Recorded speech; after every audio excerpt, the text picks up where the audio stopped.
제가 운영하는 커뮤니티죠. 이제 테이크어스 co.kr 여기에 제가 이 커뮤니티 파트에 부동산 고민 있으면 올려달라고 해서 지금 꽤 많은 분들이 올려주고 계시는데 제가 그 중에서 여러분들한테나 소개하려고 이거 가져왔습니다. 흑수저 출신 건너뛰기 성공해서 반포에 거주하지만 후회가 된다는 사연이었는데요. 여러분들도 이게 뭔 소리야? 흑수저로 반포까지 가가지고 결국에 내 집 마련했으면 뭐 성공한 거잖아요. 근데 왜 들어가면 후회가 되는지 제가 너무 자기의 어떤 소득 대비 좋은 집에 가면 힘들다고 얘기했잖아요. 그 이유를 좀 보여주는 그런 사례여가지고 여러분들한테 한번 소개하려고 합니다. 아주 오래된 구독자이신데 흑수저 출신으로 반포 아파트에 거주까지 하지만 요즘 후회가 돼가지고 고민을 남긴다. 누구는 배부른 소리다라고 하실 수도 있지만 저는 이런 사연이 되게 여러분들한테도 중요하다고 생각이 듭니다. 자, 이분은 이제 흑수저였는데 왜 그러냐? 86년생인데 농사 짓는 지방에서 이제 출신이셔가지고 뭐 학원도 다닌 적이 없었고 소고기라는 걸 먹어본 적이 없었다. 부모님은 맨날 농사 짓고 저희 삼남매는 어렸을 때 여행도 안 가본 말 그대로 이제 시골에서 이제 큰 분인 거죠. 근데 어쨌든 그렇게 해가지고 이제 인서울 대학교 공대에 들어가서 기숙사에 살면서 별 생각 없이 대학교 다니다가 어쨌든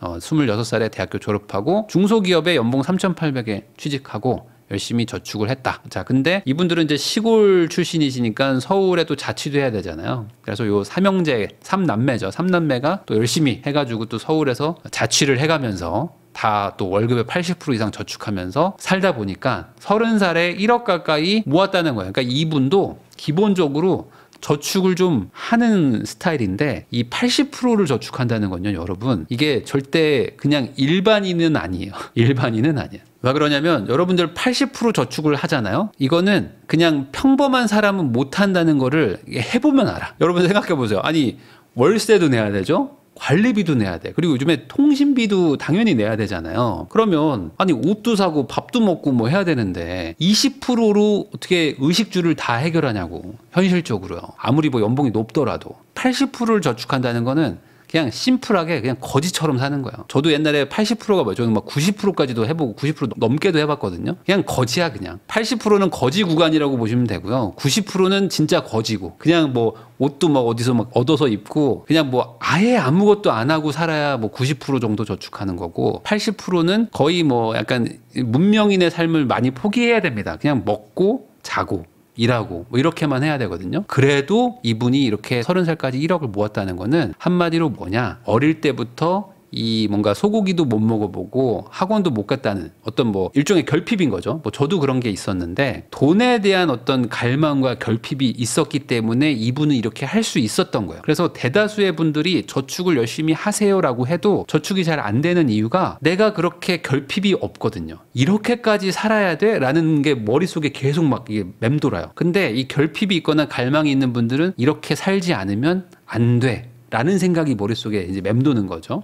거기서 어찌 보면은 이 인생 팔자가 갈라지기 시작한다라고 좀 봅니다. 자, 근데 이분은 더 대단한 일이 일어납니다. 뭐냐면 이분도 지금 범상치 않은 저축률을 하는 분인데 아내분은 더한 사람이에요. 아내분은 더한 사람이어가지고요. 1년 연애 끝에 결혼을 했는데 아내분이 뭐 동갑이거나 뭐 조금 어리지 않을까요? 뭐 연상일 수도 있겠지만 내가 1억 모았는데 아내분이 1억 7천을 모아왔어요. 그래가지고 아내분도 돈 아끼는 거는 선수인 분이야. 그러니까 이분 둘이서 정말 그 악착같이 모았던 어떤 갈망이 있었던 것 같아요. 그래서 두 분이 또 잘 통하셨겠죠. 그러니까 소위 말하는 경제적 가치관이 맞는 분들이에요. 이런 분들이 만나니까 둘이서 2억 중후반 정도였잖아요. 처음에 돈이 모인 게. 그래서 아마 결혼식도 뭐 조촐하게 하셨겠죠. 이분들은 이제 사회에서 뭔가 집도 사고 해야 되니까 대출은 당연히 무섭잖아요. 그러니까 대출 안 받고 집 사야지라고 생각하다 보니까 노도강이 딱 보인 거예요. 그래서 노도강의 어떤 하나 집을 삽니다. 사가지고 거기서 모든 지출 포함해서 80만 원만 쓰는 거야, 이분이. 둘이서 또 막 80%, 90% 저축한 거죠. 그러니까 이분들은 대단한 거야. 대단한 거고, 이렇게 하기가 참 어렵거든요. 근데 거꾸로 생각하면은 이렇게 했으니까 둘이 합쳐서 어쨌든 젊은 나이에 한 2억 7, 8천 정도의 돈이 생긴 거고, 여기에다가 저축을 또 더 많이 하는 그런 스타일이다 보니까 모이는 족족 저축을 한 거죠. 그렇게 해서 결국에 이제 집을 샀고요. 2년 정도 거주한 다음에 아내가 출퇴근하는 게 너무 좀 힘들어가지고 기존 집을 전세를 주고 노도강에 있는 거 전세 주고 송파 거여동에 15평짜리 아파트에 전세를 살게 됩니다. 그래서 이런 집에서 딱 살았는데 신혼부부 살기는 너무 좋아요. 이런 집에서 신혼집을 시작하시기를 저도 권장을 합니다. 침대 이만하게 놓고 여기 행거 시스템 행거 이렇게 놓고 여기 식탁 못 놓는다고 제가 말했죠. 이렇게 복도로 끝입니다. 여기 세탁기 하나 놓으면 끝이에요. 빨래 건조대 나오고요. 이런 집에서 그냥 잠만 자고 어차피 신혼 때는 뭐 집에서 잠만 자니까 그렇게 해서 여기서 살았는데 너무 좋았어요. 다만 복도식이다 보니까 옆집 빌런이 있다. 제가 말했죠. 복도식은 옆집 빌런 만나면 좀 힘들거든요. 그래서 바퀴벌레와 담배 냄새로 고통을 겪었지만 어쨌든 이분들은 돈에 대한 어떤 열망이 있었으니까 저축도 계속 했어요. 90% 이상 계속 저축합니다. 대단한데? 거기다 이제 수입이 많이 올라갔대요. 학원을 잘 하셔가지고. 근데 포기하지 않아. 보통 돈을 벌면은 그 저축률이 낮아지기 시작하거든요. 거기다가 내 집 마련까지 하면은 저축률이 팍팍팍 떨어지기 시작해요. 왜냐하면 나 이 정도면 꽤 고생했을 수도, 이 정도면 충분할 수도 뭐 이러면서 이제 낮추기 시작합니다. 그러니까 소위 말하는 저축률을 낮춘다는 거는 소비를 늘리는 거죠. 근데 소비를 늘리기 시작하면은 진짜 이게 그 뭐 이 뚝이 무너지는 것처럼 막 폭발하는 게 있거든요. 그동안 너무 아끼면 어느 순간 소비를 늘리겠다고 마음 먹는 순간 막 엄청나게 막 급증해버려요. 근데 이분들은 다행히도 그렇게 안 하셨어요. 안 해가지고 90%를 계속 저축하니까 결국에 또 전세 끼고 아파트를 살 수 있었던 거야. 그래서 송파 가락동에 원래 전세 사시다가 25평 전세 끼고 또 집을 하나 삽니다. 그러니까 노도강에 한 채, 이제 여기 가락동에 한 채. 거기다가 3년 뒤에 겁나 많이 모으는 거죠. 이분들이 지금 봐봐. 2, 3년만 되면 막 돈이 생겨. 그래가지고 돈을 또 모아가지고 전세를 빼주고 또 들어가요. 그래가지고 첫 아이도 낳고 대출 금리가 엄청나게 올라갈 때였는데 21년도부터 막 대출 금리가 올라갔는데 우리는 빚도 없어. 빚도 없고 노도강에 하나, 서울 가락동에 하나, 그러니까 서울에 두 채 있으니까 얼마나 뿌듯했는지 모른다. 자, 근데 또 문제가 되죠. 그렇게 아이가 태어났습니다. 아이가 태어났는데 둘만 살 때는 문제가 없었는데 아이가 있으니까 이제 그때부터 이제 불편한 점이 많이 느껴지기 시작하더라라는 거예요. 근데 저도 이분들의 성향과 비슷한 사람이기 때문에 이걸 너무 공감하는 게 이 뭔가 어릴 때 뭔가 좀 돈에 대한 좀 불편함이나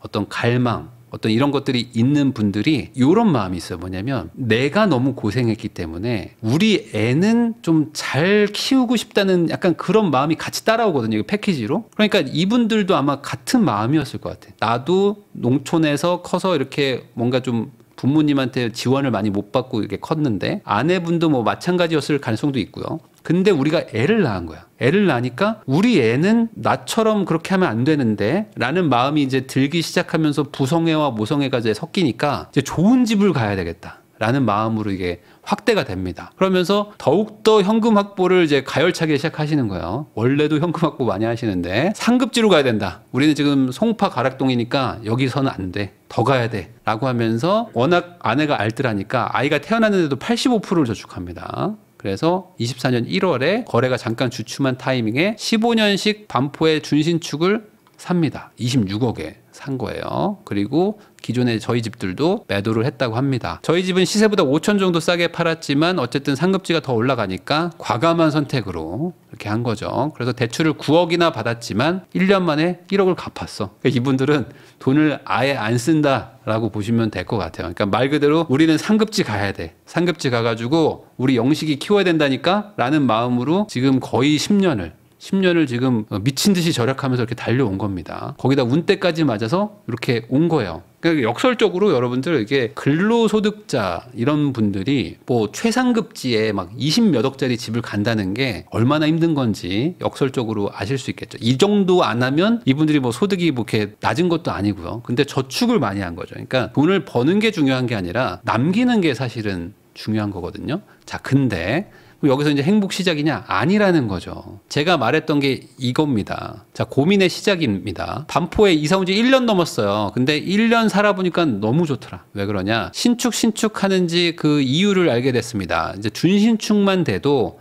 원래 살던 집들보다 훨씬 더 좋잖아요. 한 기존에는 뭐 10년, 20년 된 집에서 사시다가 15년 정도밖에 안 됐다는 거는 아파트 세대가 바뀌거든요. 1세대 아파트, 2세대 아파트, 3세대 아파트 뭐 이런 게 있다면은 여기서부터는 이제 3세대 아파트로 들어가는 거죠. 그러니까 3세대급이면 지하 주차장도 쫙 있고 뭐 커뮤니티도 있고 막 이러거든요. 그러면은 살기가 좋죠. 그래서 와, 살기 너무 좋다. 그래서 실거주 만족도가 엄청나게 높아졌는데 거기다가 아기도 아직 이제 뭐 유치원 정도 되니까 뭐 키우는데 힘듦이 없는 거죠. 근데 이때부터 이제 슬슬 고민과 후회가 시작되는데 뭔지 볼게요. 자, 첫 번째는 아내가 둘째를 임신해 버렸어. 그래가지고 거기다가 건강도 좀 안 좋아져서 아내가 소득을 좀 버는데 소득이 많이 줄었다. 그래서 2년간 또 6개월간의 육아휴직을 할 예정이시고요. 자, 제가 600 벌고 아내는 900 정도 버시기 때문에 월 1,500 정도인데 아내분이 많이 버는데 아내분이 육아휴직을 하게 되면 우리가 갑자기 소득이 팍 줄어들잖아요. 그래서 이분들의 목표 그리고 그동안의 어떤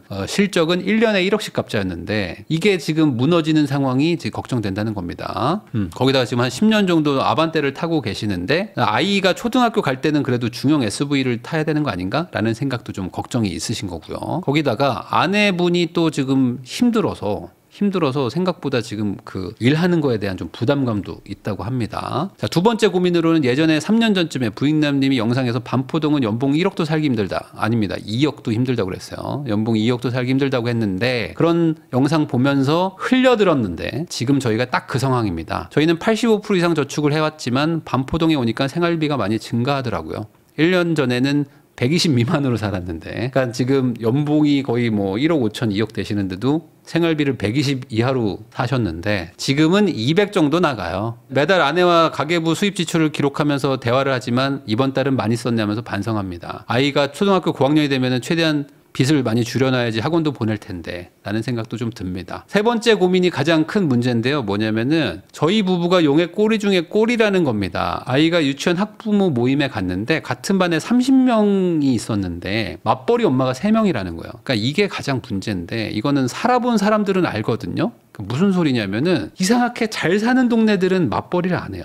맞벌이를 안 하고 대부분 외벌이가 많고요. 보통 남편이 사업을 하거나 전문직이거나 뭐 그렇습니다. 그래서 둘이서 같이 버는 것보다 차라리 남편이 사업에 집중하게 하는 거가 우리 부부한테 더 유리한 구조인 분들이 많아요. 그러니까 아내분은 오히려 약간 내조를 하고 그리고 아이를 또 잘 키워야 된다. 라는 거에 대해서 또 강한 그런 그 분위기가 있다 보니까 맞벌이를 안 하는 분들이 많습니다. 그리고 부모가 좀 약간 자산이 있으시거나 아니면 양가가 다 자산이 있으시거나 해서 막 지원도 해주시고 막 하는 집들이 많아요. 그러다 보니까 맞벌이가 3명밖에 없는데 한 명은 저희 아내고요. 한 명은 약사이신 분이고 한 명은 의사더라고요. 그러니까 이제 맞벌이를 하는 분들도 돈을 잘 벌어서 맞벌이를 하는 거지. 그러니까 우리 아내도 못 버는 건 아닌데 이게 맞나? 거기다가 이제 방학마다 애들은 해외를 나간다고 하니까 우리는 지금 생활비 200으로 막고 있는데 이거 어떡하지? 점점 속상해지더라고요. 이게 농담이 아닌 게 아이들이 해외를 되게 많이 갑니다. 그리고 이제 해외에 가족들도 많이 살아가지고 뭐 심심하면 미국도 가고 싱가포르 같은 데도 막 가고 평소에도 그냥 뭐 이렇게 그거 뭐죠? 갑자기 생각이 안 나네. 초등학생들은 그 학교에다가 내면은 결석으로 인정 안 되는 거 있잖아요. 그거 하고 그냥 막 다니거든요. 이런 것들도 지금 벌써 괴리감이 느껴지고 거기다가 맞벌이가 아닌데도 등원 이모를 쓰거나 청소 이모를 쓰는 집들이 많다. 그러다 보니까 아이가 커가지고 이것 때문에 상처를 받지 않을까라는 걱정도 많이 되고 아이한테 내가 과연 사교육이나 이런 것들 서포트를 잘할 수 있을지 후회도 많이 됩니다. 저희가 너무 욕심부린 걸까요? 물론 건너뛰기 해가지고 뭐 자산은 10억 넘게 상승을 했지만 걱정도 많아졌습니다. 이게 어디 가서 배부른 소리다 해가지고 말도 못하고 회사 사람들은 집도 없는 사람이 많아가지고 하소연도 못하는데 주절주절 적어봤습니다. 라고 얘기를 해주셨는데 제가 요거 하지 말라고 한 거를 지금 하신 거잖아요. 그러니까 되게 복합적인 사연입니다. 하라고 한 거를 해서 잘 하셨어요. 하지 말라는 거를 하는 걸로 넘어가 버리신 케이스인 거죠. 그래서 어느 순간 실거주는 멈춰야 된다고 제가 얘기를 했고 그리고 실거주를 멈추고 나서 거기서 만족하고 그 이후는 이제 다른 식으로 돈을 불리거나 해야 되는데 이분들이 아까 말한 대로 어떤 열망도 있으셨을 것이고 거기다가 이 부동산 투자로 성공한 경험들을 지금 반복해서 학습이 되신 거잖아요. 그러니까 이거를 합쳐서 결국에 우리 아이한테 좋은 집으로 좋은 주거 환경, 좋은 학습 환경을 만들어 줘야겠다는 그 마음까지 합쳐져서 이제 반포로 가신 거예요. 근데 이거는 제가 봤을 때 좋은 선택은 아니다. 정확하게 말하면요. 반포집을 산 게 나쁜 게 아니라 반포에 실거주를 하러 간 게 나쁜 거죠. 그래서 지금 이분들이 8억 정도 대출이 있다고 그랬잖아요. 8억. 여기 8억 있다고 했는데 집값이 뭐 한 25억에서 30억 정도라면은 당연히 전세가 요 8억 이상은 할 겁니다. 그러면 어떻게 하면 되죠? 당연히 전세 주고 우리는 이사를 가면 돼요. 근데 이분들이 문제가, 그러니까 이게 안 해야 되는데 문제가 뭐냐면 이제 1년 좀 넘었잖아요. 그러니까 이제 이 동네가 이제 익숙해졌어요. 그리고 가장 큰 게 뭐냐면 좋은 동네에 가서 실거주 하면 좋아요. 좋습니다. 실제 좋거든요. 그게 문제예요. 아예 몰랐으면은 안 가면 그만인데 이제 살아보니까 이제 다시 돌아가기가 쉽지가 않고 모르긴 몰라도 아마 이 분들이 이사를 가고 가족들 막 불렀어. 가족들도 이제 집들이도 하고 아마 친구를 뭐 집들이를 했을 수도 있고요. 아니면은 뭐 동네 커피숍에서 막 불러서, 그러니까 내가 아는 그 기존 지인들 있잖아요. 지인들을 막 불러서 얘기를 막 했었을 가능성이 있습니다. 우리가 고생해서 반포에 실거주하고 있어 라는 거를 자랑 아닌 자랑을 했을 거예요. 그러면 뭐가 문제냐? 돌아가기가 힘들어요. 이제 돌아갈 방법이 잘 안 보여. 내가 이미 다 떠벌려 놨는데 갑자기 또 한 1, 2년 살고 갑자기 또 이사를 가버려. 그럼 너 왜 갔어? 이렇게 또 얘기를 들을까봐 걱정이 되는 부분도 분명히 있을 겁니다. 자, 근데 답은 하나밖에 없어요. 뭐냐면 2년을 채우고 이사를 가는 거다. 자, 전세를 주고 우리는 전세 주고 남은 돈이 있으면 그거에 맞춰서 보증금 얻고 다른 동네로 가는 거를 저는 추천을 드립니다. 왜 그러냐면 우선 실거주 2년은 하시는 게 맞아요. 실거주 2년을 해야 내가 나중에 팔더라도 1가구 1주택 뭐 비과세를 일부라도 받게 됩니다. 여긴 금액대가 커서 뭐 세금이 나오긴 하지만 그래도 그거를 놓치면 안 되니까 2년은 무조건 채우시고요. 그리고 2년 채운 이후에는 전세 주고 우선 나간다. 그럼 어디로 가야 됩니까? 이분들이 소득이 절대 낮은 분들이 아니거든요. 그러면 이 집을 뭐 팔고 가라는 게 아니라 전세 주고 우리도 이제 우리 소득에 맞춰가지고 집값으로 치면 뭐 한 10억 정도? 10에서 뭐 한 12억 정도 되는 그런 지역에서 전세라든지 아니면 뭐 반전세라든지 아니면 뭐 월세라든지 그거는 이제 본인의 어떤 상황에 맞춰서 하시면 되는데 왜 그러냐면 이분들이 지금 버티기가 힘든 게 아니라 거의 불가능한 게 아내분이 우선 둘째를 임신했고요. 거기다 소득이 또 많이 줄어들 거예요. 남편분 혼자 외벌이로 당분간 해야 되거든요. 그러면은 지금 실수령 600이면 연봉 8천이라고 쳤을 때 집값이 우리 소득의 30배입니다. 우리 집이 지금 내 연봉의 30배짜리에 사는 거예요. 그거는 무리도 그런 무리가 없습니다. 이거는 정말 심각하게 큰 무리수를 두는 건데 다만 이분들이 뭐 전세를 주게 되면 대출 같은 건 없는 거니까 물론 전세 뭐 역전세 리스크가 있긴 하지만 이분들의 뭐 저축률을 봤을 때 그런 거는 뭐 전혀 문제는 안 되고 이걸 팔고 다른 걸로 가기에는 뭐 지금 현재 어떤 그 제도나 정책, 뭐 사회 분위기상 뭐 굳이 팔 필요는 없을 것 같아서 가지고는 있자. 다만 여기서 실거주하는 건 안 된다. 왜냐면 이게 현실적인 얘기를 할 수밖에 없는 게 이분들이 지금 뭐 용의 꼬리 중에 꼬리라는 얘기들을 하시는데 아직 유치원이라서 그래요. 아직 유치원이니까 체감이 많이 안 되는 겁니다. 이게 초등학교에 가기 시작하면요. 초등학교 2학년까지는 그래도 좀 괜찮은데 3학년 정도 되면은 아이들이 이제 서로 약간 경제적인 비교 같은 것들 많이 하고 내 친구는 뭐 했는데 나도 뭐 하고 싶어라는 얘기들을 많이 합니다. 유치원까지는 그런 게 별로 없어요. 유치원은 그냥 뭐 아직 애니까 약간 있어도 그냥 무시할 수 있는데 초등학교 2, 3학년, 3, 4학년쯤부터는 아이들도 이제 뭐 하다못해 핸드폰이 있는 애 핸드폰이 뭐 없는 애 핸드폰도 아이폰인데 뭐 16 쓰는 애도 있고 어떤 애는 저희 애가 그러는데 어떤 애는 뭐 폴드를 쓴대요 애가 초등학생 애가 그러니까 폴드가 비싼 거거든요. 폴드 막 200만 원 하거든요. 근데 폴드 쓰는 애도 하나 있고 뭐 그렇다고 합니다. 아이들도 이제 막 비교를 하기 시작하는데 우리는 지금 생활비를 막 200 쓰는 것도 지금 되게 힘들다고 느끼는 그런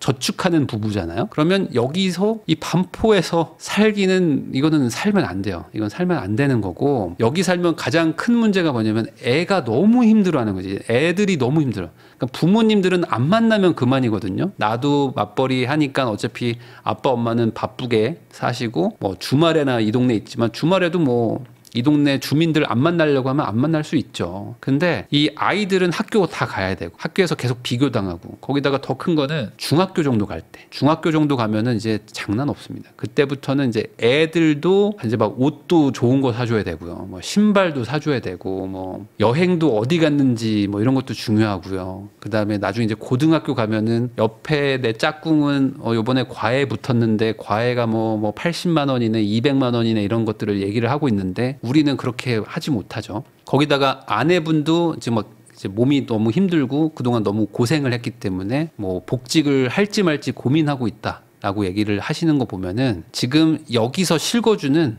뭐 잠깐은 할 수 있지만 어차피 여기서 뭐 10년, 20년 할 수 없다면은 저는 지금은 할 거는 아니다.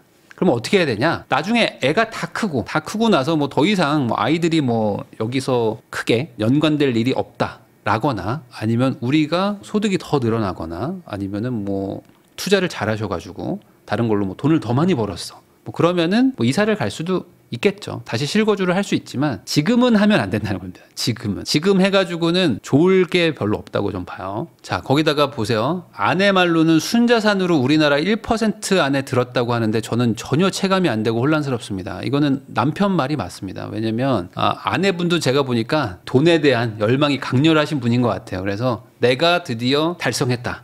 우리가 고생해서 10년간 정말 이빨 꽉 깨물고 아득바득 모아가지고 내가 딴 데도 아니고 반포에 입성했어 라는 거에 대한 그 뿌듯함은 분명히 있으실 겁니다. 그리고 친구나 어떤 지인들이 아마 그동안 무시 아닌 무시를 했을 거예요. 너 맨날 이렇게 돈 아끼고 막 그렇게 막 악착같이 산다고 해서 내가 좀 뭐라고 했었는데 근데 봐 10년 지났더니 내가 결국에 달성했잖아 하면서 그동안에 받았던 서름 이런 것들도 이제 한 방에 좀 복수한 것 같고 이런 기분을 느끼시겠지만 이거는 그냥 보유함으로써도 충분히 느낄 수 있는 부분이니까 여기 들어가서 사지 마시고 나가시는 거를 좀 추천드립니다. 아니요 저는 그래도 여기서 살고 싶어요 라는 분들도 있으실 거고 아마 여기서 포기를 못 하실 수도 있는데 뭐 그러셔도 뭐 괜찮습니다. 다만 저는 그거는 아이한테는 별로 그렇게 좋은 행동은 아닌 것 같아요. 저는 뭐 부모는 그렇게 살아도 되지만 아이들에게는 그거는 저는 별로 그렇게 할 만한 일은 아니다 라고 생각이 듭니다. 그래서